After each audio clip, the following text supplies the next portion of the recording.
salamullahi warridwan ala man awwamal Qur'an. Assalamualaikum warahmatullahi wabarakatuh. Waalaikumsalam warahmatullahi wabarakatuh. Alhamdulillahirabbil alamin. Bihi nasta'inu ala umuri dunya waddin. Wassalatu wassalamu ala asyrafil anbiya'i wal mursalin sayyidina Muhammadin wa ala alihi wa sahbihi ajma'in. Amma ba'd. Rabbi shrah li sadri wa yassir li amri wa hlul 'uqdatam min lisani yafqahu qawli. Amma ba'd. Pemirsa yang dirahmati oleh Allah, alhamdulillah kali ini kita bisa berjumpa kembali dalam segmen Ngofid, ngobrol bareng Hafid, yang diadakan oleh Jamiah Tahfidzul Quran Pondok Pesantren Darul Ukhwah wa Da'wah. Kali ini alhamdulillah kita kedatangan saudara kita yang juga menghafalkan Al-Quran di Pondok Pesantren Darul Ukhwah wa Da'wah. Dia berasal dari Kalimantan Selatan, yaitu akhina Nashwa Hafidhi. Assalamualaikum. Waalaikumsalam. Bagaimana kabarnya akhina Nashwa? Alhamdulillah sehat walafiat. Alhamdulillah. Ini sekarang ini mau kembali ke pondok atau? Iya. Mau kemudian rencananya mau balik ke pondok. Kapan berangkat dari Kalimantan? Tanggal 22 November hari Ahad. Hari Ahad kemarin ya.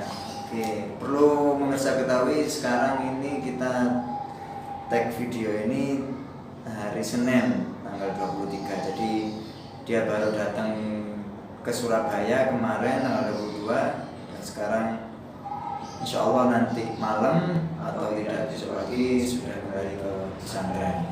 Ini kita punya kesempatan untuk ngobrol-ngobrol, berbagi pengalaman, sharing dengan akhina Nashwa Hafidhi.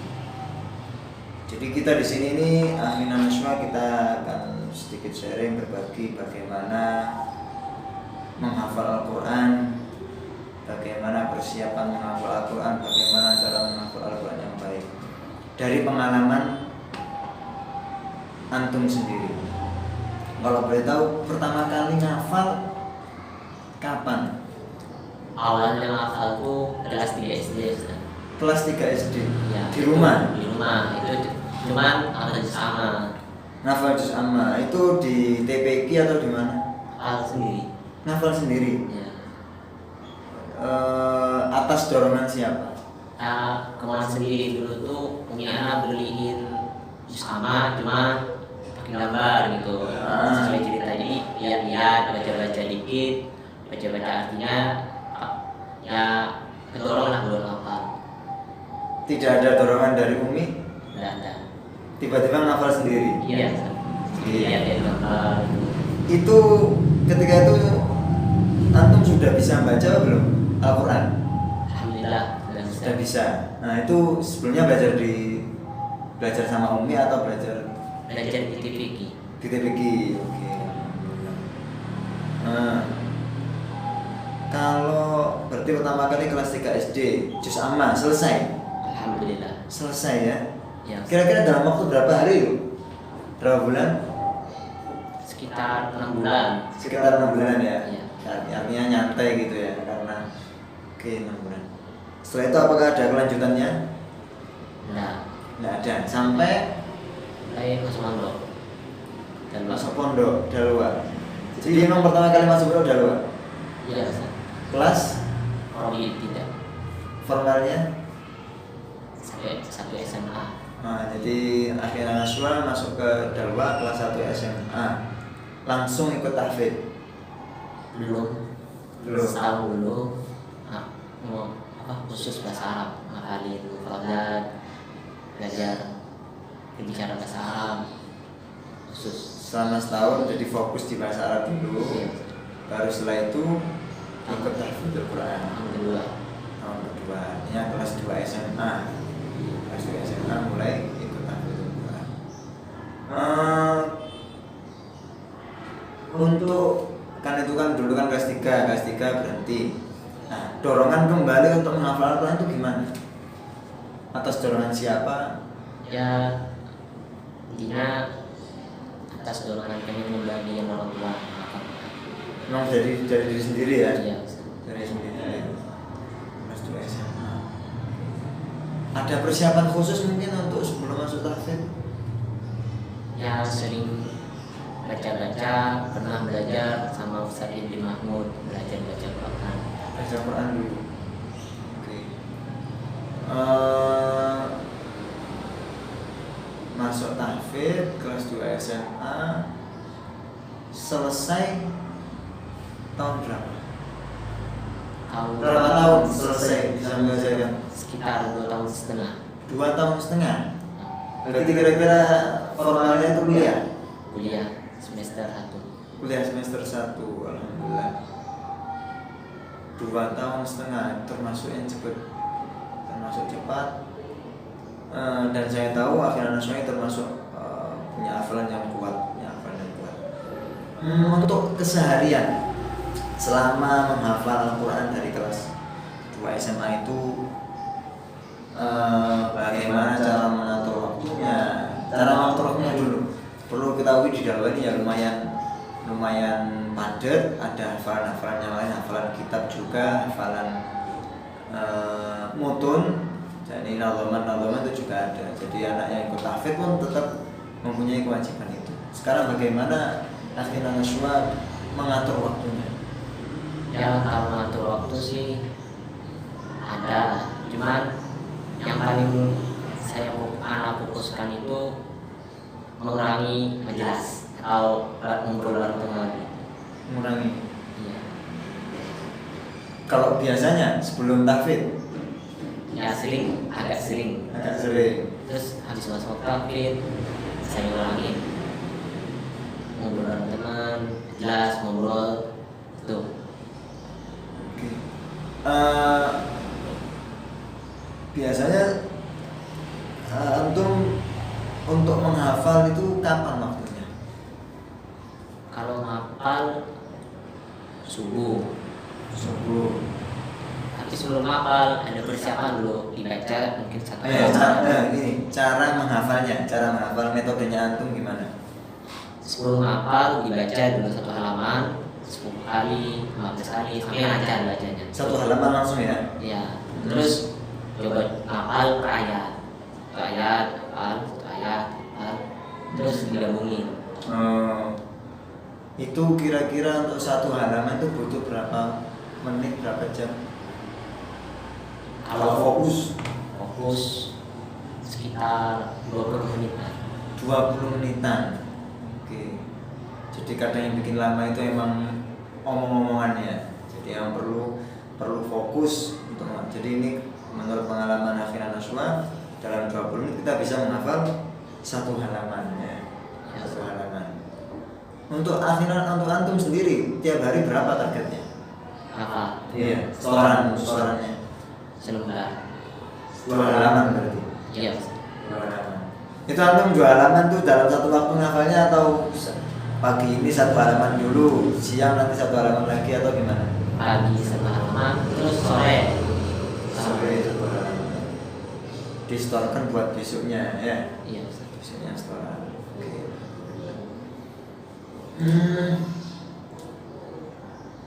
Pengulangannya gimana? Cara antum menjaga hafalannya? Ya Setelah kalau selesai hatam, gimana cara? yang pertama paling penting itu ngatur waktu. Mungkin pagi sejus, siang sejus, sore sejus, malam 2 juz. Ya, insya Allah kalau tidak ada halangan sehari itu bisa 5 juz. Itu sudah antum praktekkan Ya, selain program tahfidz yang wajib, atau sudah termasuk program tahfidz yang wajib? termasuk. Berarti artinya dibantu sama program tahfidz 2 juz. Ya, Nah, jadi ada program di Tahfidzul Quran Dalwa itu kita murojaah bareng 2 juz, pagi 1 juz, siang 1 juz. Nah, terus ditambah oleh Hafidz Nashwa 3 juz lagi. Jadi tiap hari 5 juz, berarti dalam waktu 6 hari hatam. Itu sejak selesai hatam atau sudah melakukan itu? Sejak selesai hatam. Terus itu ya. Iya. Nah ini kan lagi kita kan baru mau masuk pondok karena ada pandemi. Banyak dari teman-teman kita yang mungkin selama hampir 6 bulan ini mungkin di rumah mungkin nggak ngapa-ngapain ya, karena terlalu banyak godaan. Nah sekarang gimana antum selama liburan ini tentang program pekerjaannya, apakah terganggu ataupun kalau nggak terganggu gimana caranya? Ya kalau di rumah tuh sedikit terganggu masalah murojaah. Masalahnya kita punya tanggung jawab lain selain murojaah, dan orang tua, terus belajar dan lain sebagainya. Jadi saya kurangin murojaahnya, kadang 1 juz, kadang 2 juz. Itu kadang waktu itu juga ada sebagian asap yang masuk ke jadi agak terganggu lah murojaahnya. Berarti selama liburan ini sehari juz atau 2 juz. 2 juz. Alhamdulillah. Karena banyak mungkin sebagian dari kita, teman-teman kita ada yang mungkin lupa atau nggak sempet untuk murojaah karena banyak kesibukan memang di rumah atau menyibukkan diri. Ya. Oke, alhamdulillah. Berarti selama liburan ini pun juga program Tahfidzul Quran tetap jalan. Kita adakan setoran meskipun lewat online, lewat daring, lewat video call kepada murokibnya, kepada tutornya. Mereka tetap kita wajibkan untuk setoran. Oke. Mungkin untuk tips-tips buat teman-teman nih yang mau masuk tahfidz khususnya di Pondok Dalwa ya, dengan segala kegiatannya, apa tips dari antum untuk teman-teman kita yang baru-baru ataupun yang sudah lama? Nah kalau dari anak pribadi sih, kalau mau hafal itu kurangin jelas, kurangin kumpul sama ngobrol sama teman. Ya sering khalwat atau menyendiri lah untuk hafal Quran. Karena kalau main jelas kadang waktunya tuh mau sia-sia gitu. Buat ngobrol, makan, jelas tuh ya gak bisa lah ngatur, susah. Nah, pastikan anak-anak masih pengen namanya majelis. Kalau antum di sela-sela menghafal ini ada atau antum mengkhususkan waktu khusus, menentukan waktu khusus untuk waktu ini aku mau waktu mainku hanya ini waktu ini? Ada. Biasanya apa? Biasanya habis selesai hafal. Ini tidak pasti waktunya. Kalau selesai hafal baru main. Kalau target sudah selesai baru main. Ya. Nah itu perlu diperhatikan teman-teman, khususnya yang di Dalwa, karena dimanapun kita pasti di situ ada teman yang mengajak baik, ada juga teman yang sebaliknya. Jadi pintar-pintar kita dalam mencari teman dan juga mengatur waktu itu penting ya, yang dicontohkan oleh Akhina Ashwa Hafidhi. Kalau pelajaran gimana? Apakah terganggu dengan tahfidz? Ya tergantung. Kalau Di pondok. Kalau menurut karena ya terganggu sih, misalnya waktunya sudah atur dan pelajaran itu kan udah atur juga waktunya. Jadi kadang maksud kelas duluan, tolaah yang mau dipelajarin, terus kita santai gitu, gak usah datang, nggak terganggu. Berarti sudah. Kalau antum punya prioritas, antum yang prioritaskan dulu kemarin itu hafalan atau pelajarannya? Kalau sebelum hatam memprioritaskan hafalan, setelah hatam utamakan belajar. Itu jadi kita emang tidak bisa semuanya langsung digas, semuanya tidak bisa, harus kita tentukan dulu. Termasuk tadi ketika pertama kali masuk fokus ke bahasa Arab dulu. Jadi setahun fokus bahasa Arab, menghafal mufradat, baru setelah itu ke tahfidz, fokus di tahfidz, setelah itu di pelajarannya. Nah, dan sekarang akhirnya Nasyah ini sudah kelas 2 aliyah di pondoknya, dan insya Allah tahun depan akan ditugaskan di pondok-pondok yang lain. Oke, selama pengalaman hafal ini ada program khusus nggak atau tirakat lah bahasanya? Ya. Apa? Kalau anak belum hafal tuh pengalaman tuh si Carlos yang tuh tidak pernah tidur di kamar. Kemana itu? Pindah masjid? Pindah masjid. Oh, tidur di masjid? Iya. Jadi sekitar jam 1 ke habis makan di masjid ngaji, kira-kira jam 2 baru tidur. Jadi waktu ada asar langsung bangun wudu sholat.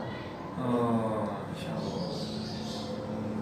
Jadi nggak tidur di kamar. Nah, emang kalau tidur di kamar itu risiko, kadang agak telat bangunnya. Jadi di akhirnya Nasyah milih untuk tidur di masjid sekalian dibangunin ya. Ya, sama azan.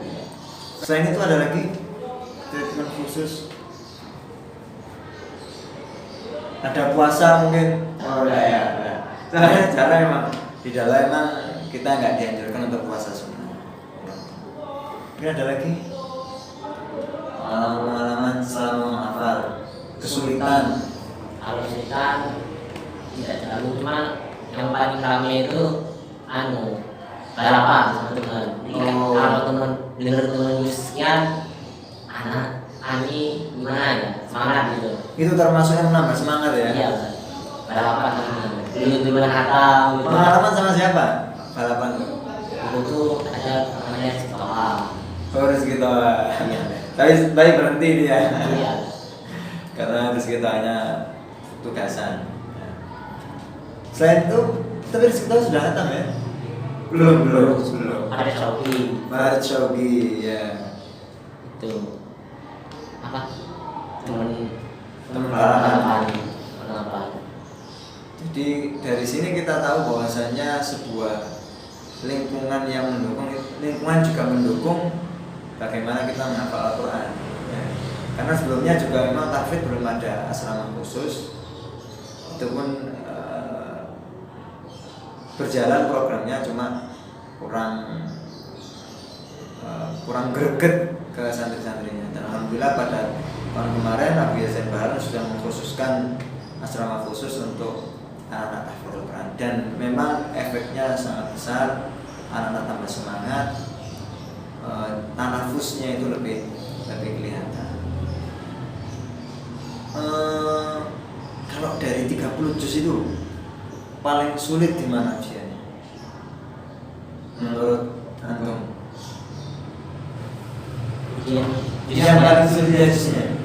Juznya tuh paling sulit tuh sebenarnya semuanya mudah gitu. Yeah. Cuman karena 30 juz kadang ayat tuh nggak syabihat, jadi kadang murojaah juz sekian, rojahnya juz sekian, itu susah. Kalau dari segi ngafalnya enggak ya? Enggak. Terlalu ya.